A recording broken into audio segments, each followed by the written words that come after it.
Hey superstars, welcome to another workout. This is part one. Of course, make sure you've done your warm-up. Please do revisit the warm-up video if you haven't already.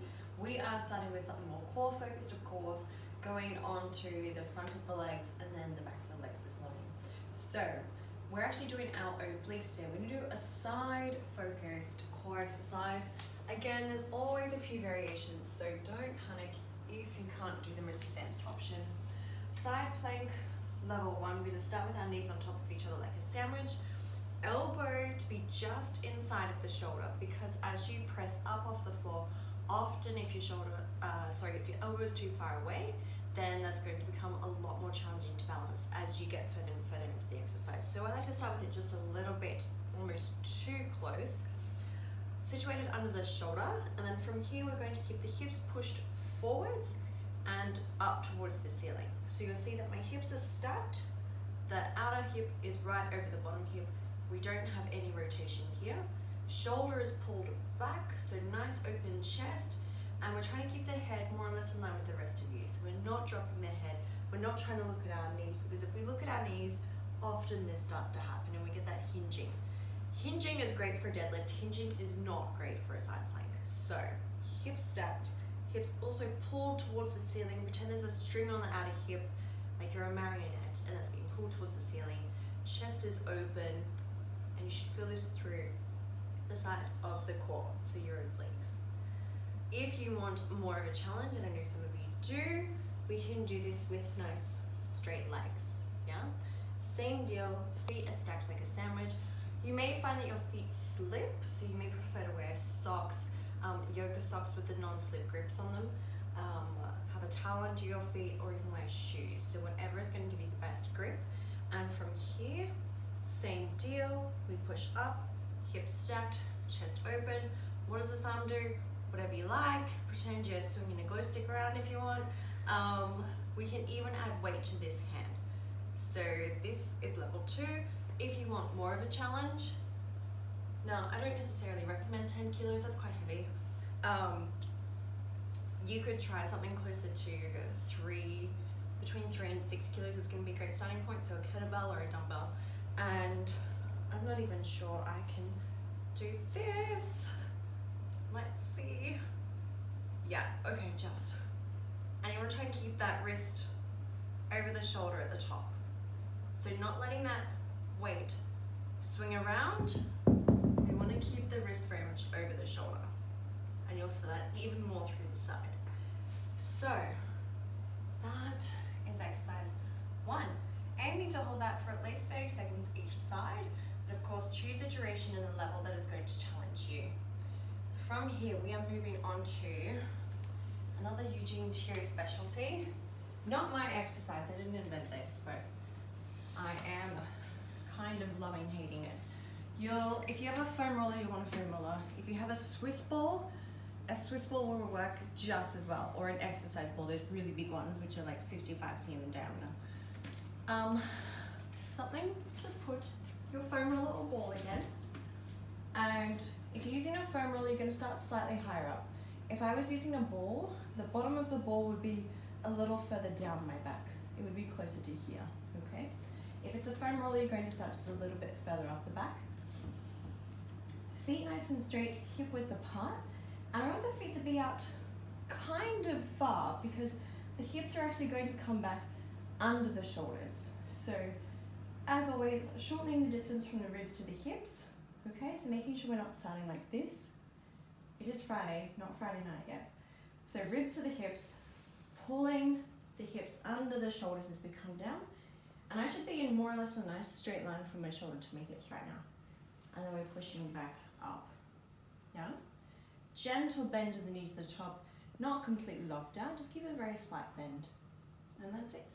Chest stays tall, come down, keep those ribs tucked in, so we do not come into this position. If you're using a ball, your body does not take the shape of the ball. And likewise, as you come up, if you're using a ball, you don't then round your body into the ball, okay? It's a pivot point.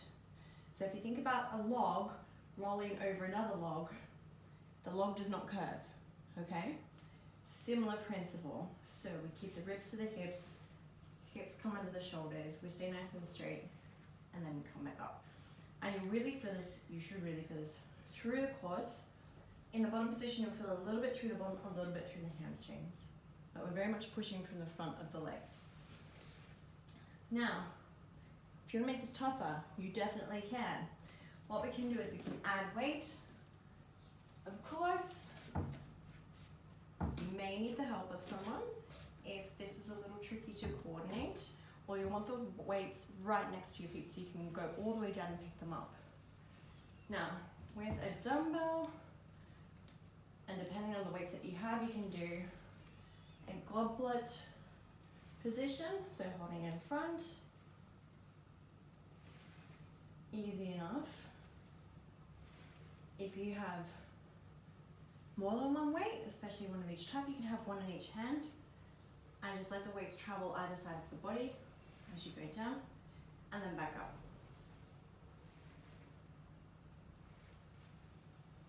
Now, if you don't have weights, and or if you have a band, you're in luck.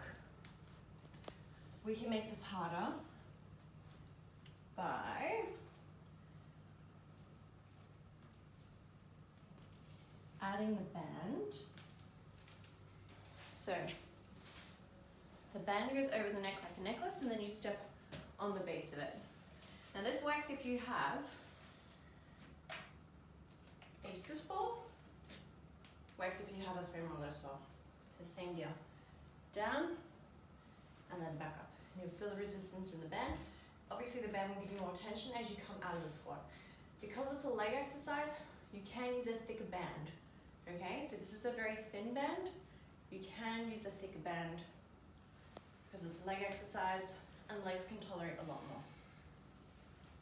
Now you can do this with one dumbbell, with two, with one kettlebell, with two, with one plate, with two. Totally depends on what you have access to. But that's another way to make this guy harder. Careful when you step out of it. We don't want any people dislocating hips.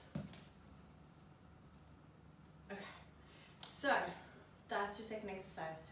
Third one, we're going to do single leg, more back of the leg focused. And what we're going to do is a single leg deadlift. Let me show you without first. So if you don't have any equipment, this is still going to be a nice little challenge for you. We did deadlifts earlier in the week where we really hinge forward from the hips, gentle bend in the knees, and we squeeze the glutes to pull you back up. Same deal, except it's 1 foot, and you want to make sure there's nothing behind you that you're going to kick. With single leg, just watch that the leg that's off the floor, making sure that hip does not turn out, okay?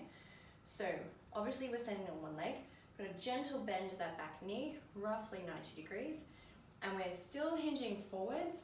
I want you to actively push the knee away from you, and we're increasing the hip angle as we go forwards. So like so. So this angle increases as you push the knee backwards, and then we come back up. The angle of the knee very much stays the same, okay? Forwards, forwards, forwards. Stretch in the hamstring, glute on to pull you back up. Ribs stay down in the body. We're not overextending. From the tip of your head to your tailbone should more or less be in a nice straight line. Yeah? Show you a few from the front.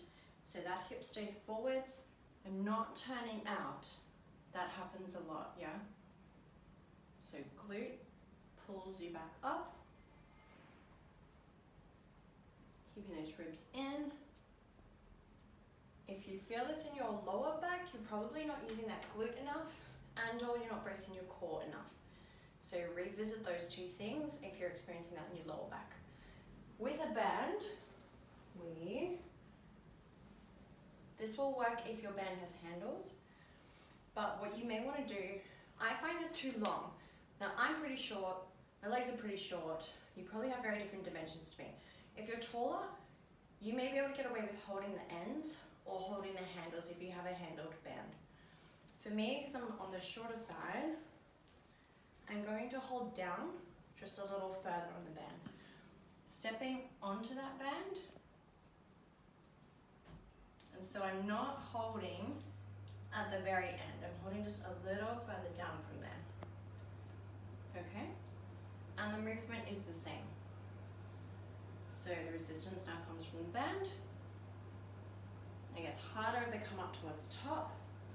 I'm having to engage everything just a little bit more to pull me up. So the trick is to keep tension in that band the whole way down. If you get to the end of the movement and your band is like this and it's all floppy with no tension, then you need to adjust. Yeah? So that's how to do it with the band. With weights, I'm going to show you with the plates. Works with kettlebells, works with dumbbells. If you have one weight, then I would go contralateral. So the leg that's off the ground, I would hold the weight with that hand. Yeah? So for example, my left leg is now on the floor. I'm holding the weight with my right hand. Same deal. Keeping those ribs in, pushing the knee back, pulling with the glute. If you have two weights, even better. Then you hold with both, yeah? Just get your balance first. So pushing that big toe into the ground to help stabilize, really gripping the floor, keeping the shoulders pulled back, and just leaning forwards at the hips. So the more you can keep from the head to the tailbone, working as one, the more steady you'll be. And that's it, guys. So remember, grab a drink, have at least a minute's rest, wipe your faces down, go back to the side plank. Then we're going on to the wall squats with the foam roller or Swiss ball. I forgot to mention, if you don't have a foam roller or Swiss ball, you can maybe put a towel behind you and slide up and down the wall itself. If it's slippery enough, you don't necessarily need a foam roller. Or worst comes to worst, you can just do a wall sit. So you can just hold that, holding weights, whatever weight you have. No point really doing this with a band, but definitely you can just hold weights, and it's going to be a challenge as well. So there's an alternative for you. That one before you go on to the single leg deadlifts, and I'll see you in part 2 for some other body torture.